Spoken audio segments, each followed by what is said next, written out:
அஸ்ஸலாமு அலைக்கும் வரஹ்மத்துல்லாஹி வபரகாத்துஹு. வீடியோ மூலம் நாங்கள் ஓலவல் வகுப்புக்கு நடாத்துகின்ற கணித தொடர் வகுப்பில் இன்று இன்னொரு அலகை நாங்கள் பார்க்க இருக்கின்றோம். இன்று நாங்கள் படிக்க இருக்கின்ற அலகு தொடலிகள் என்ற அலகு. தொடலிகள் என்ற அலகு 22வது அலகாக உள்ளது. இந்த தொடலிகள் என்ற அலகை பொறுத்தவரையில்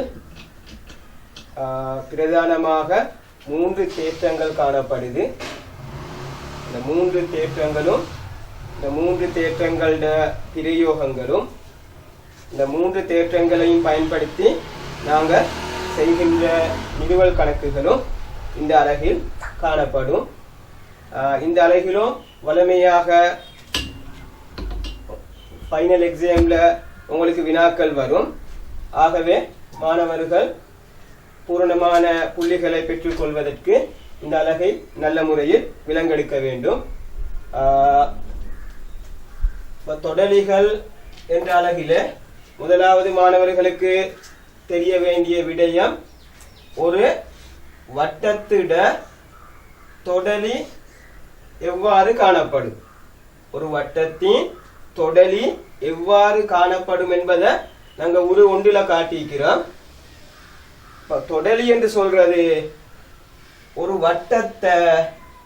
வட்டத்தின் மீது காணப்படுகின்ற யாதாயினும் ஒரு புள்ளிய தொட்டு செல்கின்ற கோடு. தொடலி என்று சொன்ன மாணவர்களே, வட்டத்தில் யாதாயினும் ஒரு புள்ளியை தொட்டு செல்கின்ற கோடு வட்டத்தின் தொடலி. இப்ப பாருங்க, ஓவை மையமாக கொண்ட வட்டத்தில் ஏபிசி என்ற நேர்கோட்டை பாருங்க. ஏபிசி என்ற நேர்கோடு வட்டத்தை சியில் தொடுது. வட்டத்தை சியில் தொடுவதால ஏபிசிக்கு நாங்க தொடலி என்று சொல்லுவோம். ஏபிசி அல்லது ஏசிபி வட்டத்தின் தொடலி, அல்லது ஏபி வட்டத்தின் தொடலி. காரணம் என்ன? அந்த ஏபி என்ற கோடு வட்டத்தை சி என்ற புள்ளியில தொட்டு செல்லுது. ஆகவே ஏபி அல்லது ஏசிபி என்ற கோடு வட்டத்தின் தொடலியாக அமைது. வட்டத்தை சி என்ற புள்ளியில் தொடுதன. ஆகவே சி என்ற புள்ளிக்கு நாங்க சொல்லுவோம் தொடு புள்ளி. சி என்ற புள்ளிக்கு நாங்க தொடு புள்ளி என்று பெயர் வழங்குவோம். என்ன காரணம்? சி என்ற புள்ளியில் வட்டத்தை தொடுகின்றபடியால சி தொடு புள்ளி. உங்களுக்கு தொடலியை இலகுவாக இனம் காணக்கூடியதாக உள்ளது. வட்டத்தில் யாதாயினும் ஒரு புள்ளியில் வட்டத்தை தொட்டு செல்கின்ற கோடு வட்டத்தின் தொடலியாகும். இந்த வட்டத்தை தொடுகின்ற புள்ளி, அந்த கோடு வட்டத்தை தொட்டு செல்கின்ற அந்த புள்ளி தொடு புள்ளி என்று அழைக்கப்படும். சரி, அடுத்த விடயம் முதலாவது தேற்றத்தை கவனிங்க. வட்டம் ஒன்றின் யாதேனும் ஒரு புள்ளியில் உள்ள ஆரைக்கு செங்குத்தாக வரையப்படும் கோடு தொடலியாகும். இப்ப கவனிங்க, இது நாங்க இந்த உருளை காட்டிக்குது. இந்த தேற்றத்தை யாதேனும் ஒரு வட்டத்தின் ஒரு ஆரை எடுங்க. OQ என்ற ஆரை, கியூல வரையப்பட்டுள்ள ஆரை, இந்த வட்டத்திற்கு கியூல உள்ள ஆரை எடுங்க. OQ ஆரை, கியூல காணப்படுகின்ற ஆரை, இந்த ஆரைக்கு செங்குத்தாக வரையப்படும் கோடு. இந்த ஆரைக்கு கியூல செங்குத்த வரைஞ்சீங்கண்டா, செங்கோணத்தை வரைஞ்சீங்கண்டா, அந்த கோடு தொடலியாக அமையும். தொடர்பு விளங்கு பாருங்க. என்ன? வட்டம் ஒன்றின் யாதாயினும் ஒரு புள்ளியில் வரையப்பட்டுள்ள ஆரைக்கு அப்புள்ளியில் ஆரைக்கு செங்குத்தாக வரையப்படும் கோடு அந்த வட்டத்தின் தொடலியாக அமையும். இப்ப நாங்க என்ன செய்யணும்? Q என்ற புள்ளியில ஆரை காணப்படுதுன QO. அப்ப அந்த Q என்ற புள்ளியில ஆரைக்கு OQ என்ற ஆரைக்கு நீங்க Q என்ற புள்ளியில செங்கோணத்தை அமைச்சீங்கண்டா அந்த கோடு வட்டத்திட தொடலியாக அமையும். இலகுவான தேற்றம் பாருங்க. என்ன தேற்றம்? வட்டம் ஒன்றின் யாதேனும் ஒரு புள்ளியில் ஆரை காணப்படும். அந்த ஆரைக்கு அந்த புள்ளியில அந்த ஆரைக்கு செங்குத்து வரைஞ்சீங்கண்டா அந்த கோடு வட்டத்தின் தொடலியாக அமையும். முதலாவது தேற்றம். தேற்றத்துல மறுதலைய சொல்லி பாருங்க. நாங்க சொன்ன தேற்றத்துல மறுதலைய சொல்லி பார்ப்போம். வட்டம் ஒன்றின் தொடலியும் தொடு புள்ளியில் உள்ள ஆரையும் செங்குத்தாகும். பாருங்க, வட்டம் ஒன்றின் தொடலியும் தொடு புள்ளியில் உள்ள ஆரையும் செங்குத்து. அதே விஷயம் நாம் மறுதலையாக சொல்லிக்குது. குறிப்பா இந்த மறுதலை வடிவத்தை நாங்க கணக்குகள்ல நிறைய பாவிப்போம். இந்த மறுதலை வடிவத்தை கொஞ்சம் விளங்கெடுங்க. என்ன? வட்டம் ஒன்றின் தொடலியும் ஆரையும் செங்குத்து சொல்லப்படாது. என்ன? வட்டம் ஒன்றின் தொடலி இங்கே இருக்குது. ஒரு ஆரை இப்படி காணப்பட்டா இந்த ஆரையும் இந்த தொடலியும் செங்குத்து அமையுமா? இல்ல. அவ எப்படி சொல்லணும் வசனம்? வட்டம் ஒன்றின் தொடலியும் ஆரை சொல்லக்கொள்ள எப்படி சொல்லணும்?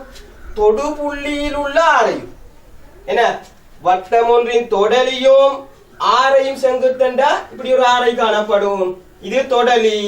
இந்த ஆரையும் இந்த தொடலியும் செங்குத்து அல்ல. இப்ப நீங்க என்ன சொல்லணும்? வட்டம் ஒன்றின் தொடலியும் தொடு புள்ளியில் வரையப்பட்டுள்ள ஆரையும் செங்குத்தாகும். மறுதலை வடிவம். ரைட்? இதை பயன்படுத்தி நாங்க கணக்குகள் செய்வோம். கோலம் விளங்கினாண்டு பாருங்க. முதலாவது விஷயம் என்ன? ஒரு தொடலி எப்படி காணப்படும்? வட்டத்தை ஒரு புள்ளியில் தொட்டு செல்கின்ற கோடு தொடலி. அந்த வட்டத்தை தொடுகின்ற புள்ளிக்கு நாங்க தொடு புள்ளி என்று சொல்லுவோம்.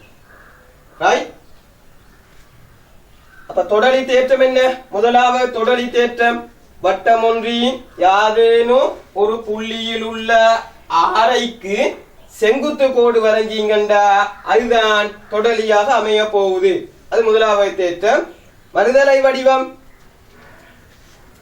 வட்டம் ஒன்றில் தொடலியும் தொடு புள்ளியில் நீங்க வரைகிற ஆரையும் செங்குத்தாக காணப்படும். இந்த மூன்று விஷயங்கள் ஆரம்பத்தில் விளங்கெடுங்க. இப்ப இந்த தேற்றத்தை பயன்படுத்தி கணக்குகளை செய்வோம். சரி, முதலாவது கணக்க பாருங்க. முதலாவது உதாரணம்,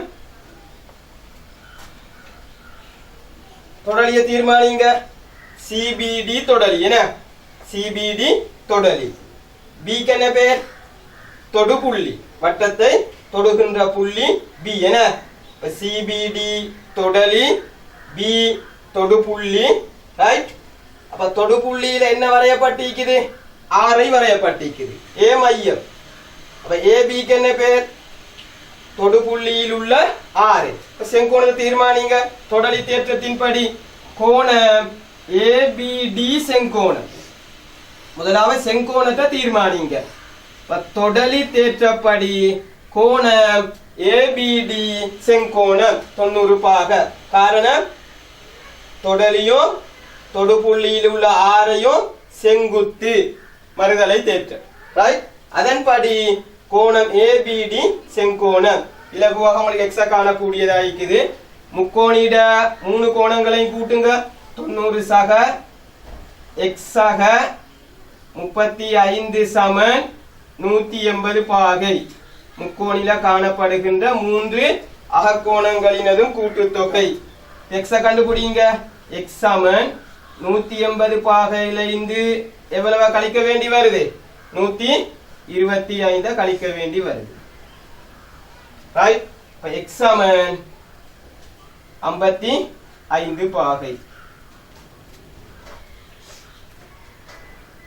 ரைட்? அப்ப இரண்டாவது உருவுக்கு வாங்க. இது இரண்டாவது உரு. இரண்டாவது உரு. தொடலிய தீர்மானிங்க.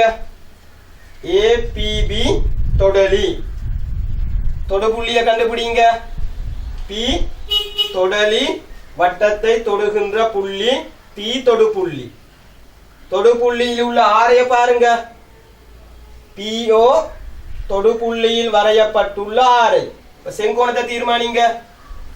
செங்கோணம் கோணம் ஏ பி ஓ சமன் 90 பாகை செங்கோணம். அதே போல கோணம் பிபிஓவும் 90 பாகை. என்ன காய்? இப்ப முக்கோணம் OAP எவ்வகையான முக்கோணம் என்று யோசிங்கோ. இருசம பக்க செங்கோண முக்கோணம். என்ன? இருசம பக்க செங்கோண முக்கோணம். இது செங்கோணம் நாங்க எழுதிக்குது. ஏபியும் ஓபியும் சமன். படத்துல குறிச்சிக்குது தரவு தாய். அப்ப 3 கோணங்களையும் கூட்ட போல 180 பாக வரும். அதுல ஒரு கோணம் செங்கோணம். மற்ற 2 கோணங்களும் சமனாக காணப்படும்.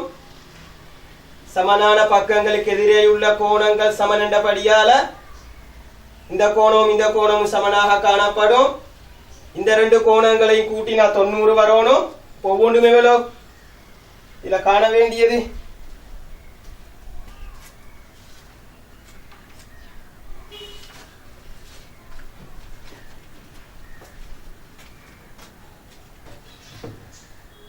காண வேண்டியது கோணம் AOB. காண வேண்டியது கோணம் AOB. இதுல காண வேண்டியது கோணம் AOB. ரைட்? முதல்ல நீங்க கோணம் AOP கண்டுட்டீங்க. கோணம் AOP எதுக்கு சமனாயிக்கும்? கோணம் OAP க்கு சமனாயிக்க போகுது. என்ன? AOP க்கு சமனாயிக்க போகுது. சமன் எத்தனை பாக வர போகுது? 45. என்ன? 45 பாக. ரைட்?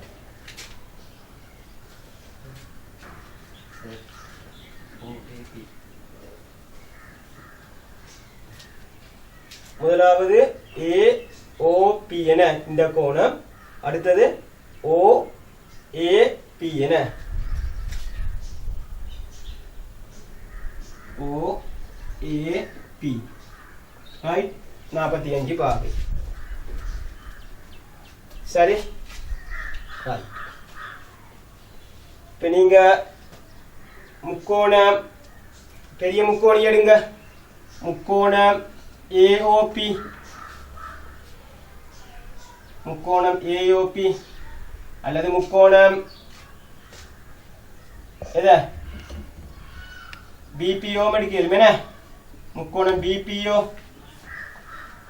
3 கோணங்களையும் கூட்டுங்க. 30 பாகை சக செங்கோணம் BPO செங்கோணம் 90 சக செங்கோணத்தை எழுதுவோம். கோணம் BPO. இதுவும் செங்கோணம். என்ன? தொடலி தேற்றம். 30 சக 90 சக கோணம் POB சமன் 180. என்ன? அப்ப கோணம் POB சமன் 180 பாகையில இருந்து நாங்க 120 பாகையை கழிக்கணும்.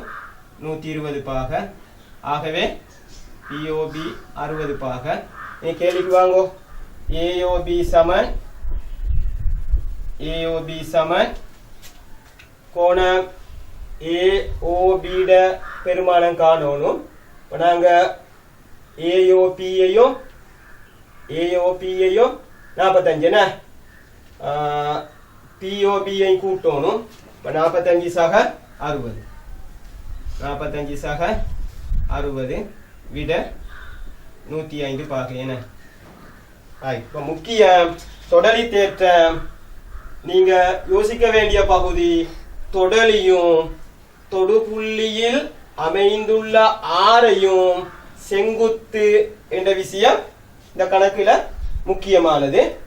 அதை யோசிச்சீங்கன்னா உங்களுக்கு காணக்கூடியதா இருக்குதுன கோணம் ஏஓபி. மூன்றாவது பாருங்க. மூன்றாவது தரப்பட்டுள்ள ஒரு இது சரி. இதுல நீங்க கோணம் பிபிக்யூ இந்த கோணமும் பிபிக்யூ என்ற இந்த கோணமும் பிக்யூடி இந்த கோணமும் நீங்க சமன் என்று நிறுவ போறீங்க.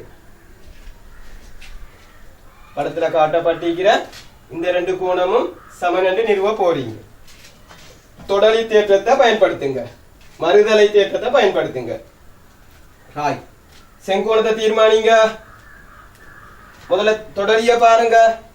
சிக்யூடி தொடலி, சிக்யூடி தொடலி, கியூ தொடுபுள்ளி, என்ன கியூ தொடுபுள்ளி, தொடுபுள்ளி கியூவில் வரையப்பட்டுள்ள ஆரை ஓ கியூ.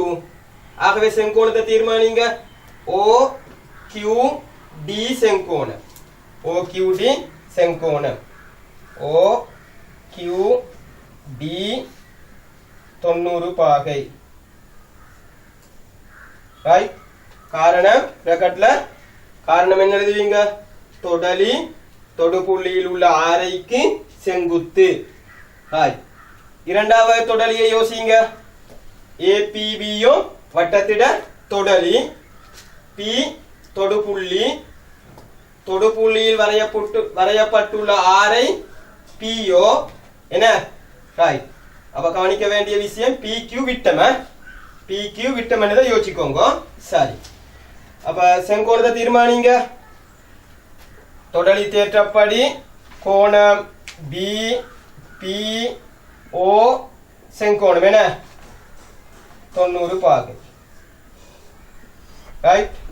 கோணம் பிபிஓ 90 பாகை.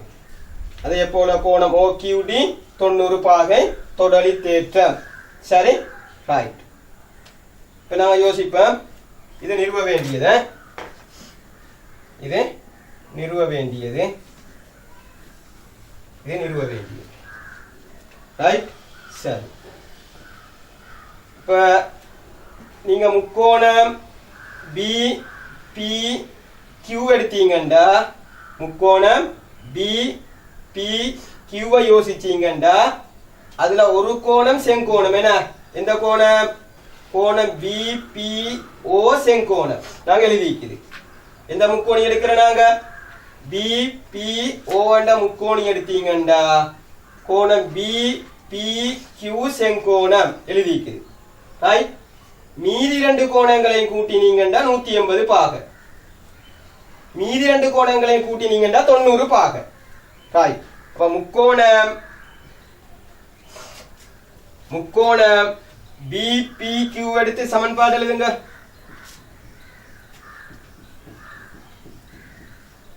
முக்கோணம் BPQ எடுத்து சமன்பாடு எழுதுங்க பாப்பா. அடுத்த ஸ்டெப் முக்கோணம் BPQ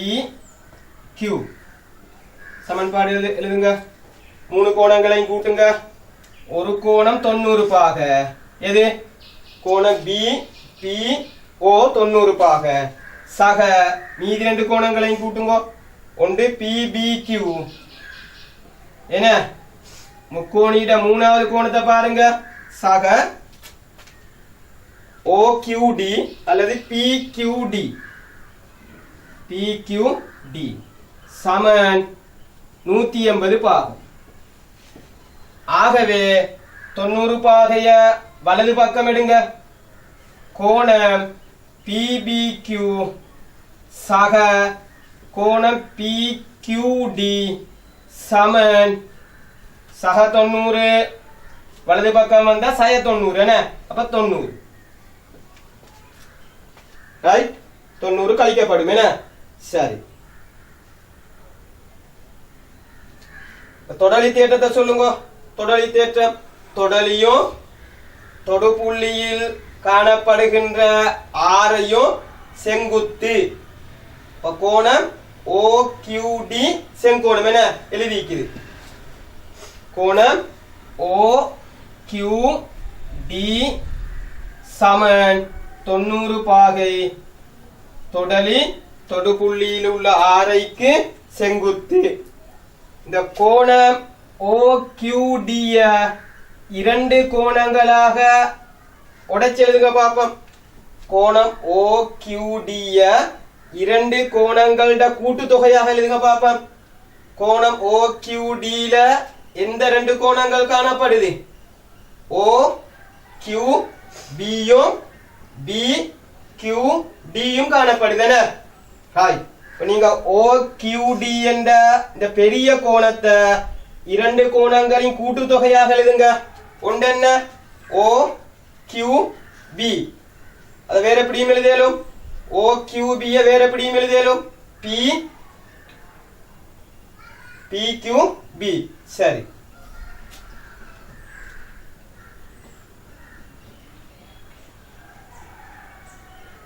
ரைட்.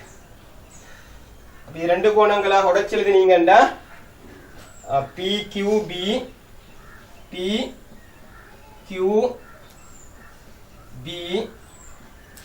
சக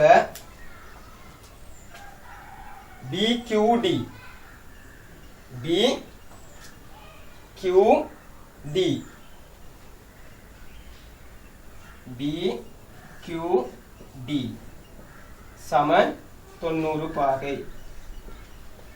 சமன் 90 பாகை. யோசிங்க, இந்த ரெண்டு கோணங்களையும் கூட்டினா 90 பாகை. சரி, முதலாவது சமன்பாடு என்னங்கட? கோணம் PBQவும் கோணம் PQDயும்.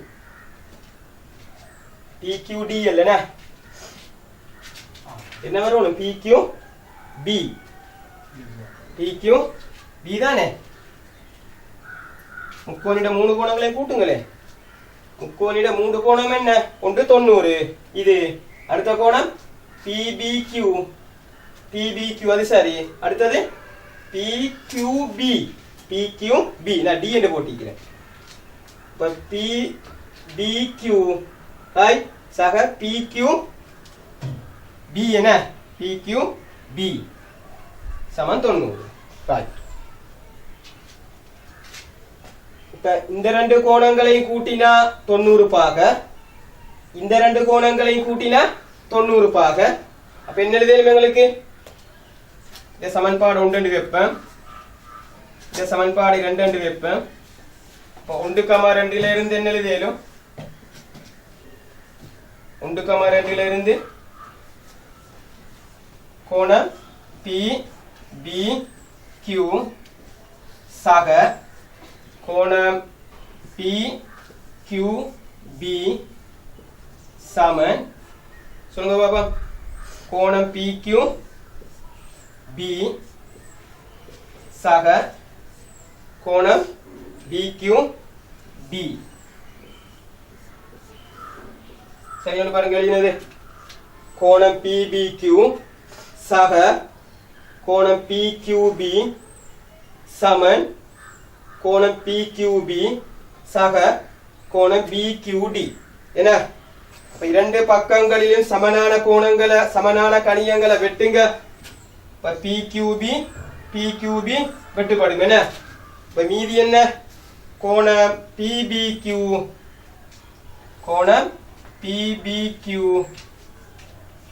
சமன் கோணம் BQD.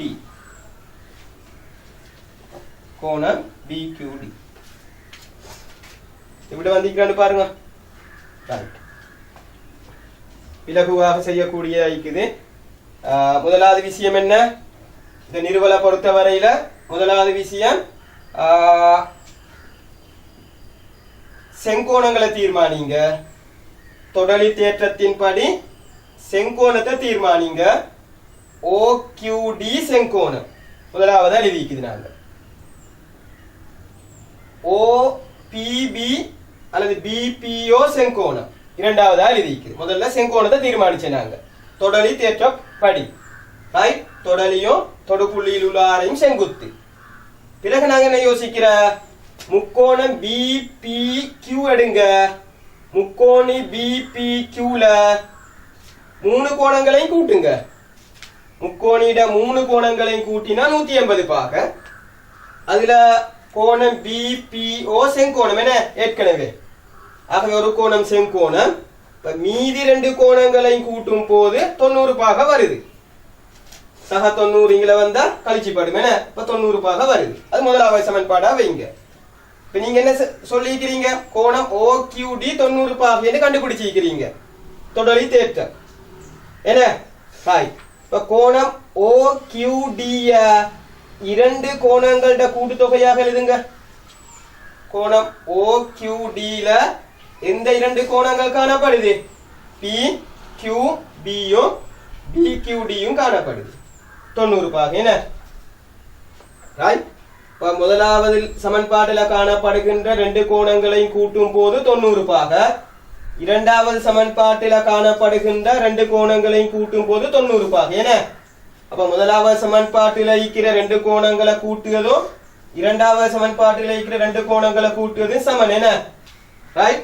ஆகவே வலது பக்கம் QB காணப்படுது, இடது பக்கம் PQB காணப்படுது, வெட்டுப்படும். மீதி என்ன கோணம் PBQவும் கோணம் BQDயும் சமன் என்ன அதுதான் நிறுவ வேண்டியது ரைட். இலகுவாக செய்யக்கூடியதா இருக்குது. நீங்க இந்த பகுதியில முதலாவது தீர்மானிக்க வேண்டிய விஷயம் செங்கோணத்தை தீர்மானிங்க. எது செங்கோணம் தொடலியும் தொடுப்புள்ளியில் காணப்படுகின்ற ஆரையும் எடுங்க செங்கோணம். மற்றபடி இலகுவாக செய்யக்கூடியதா இருக்குது.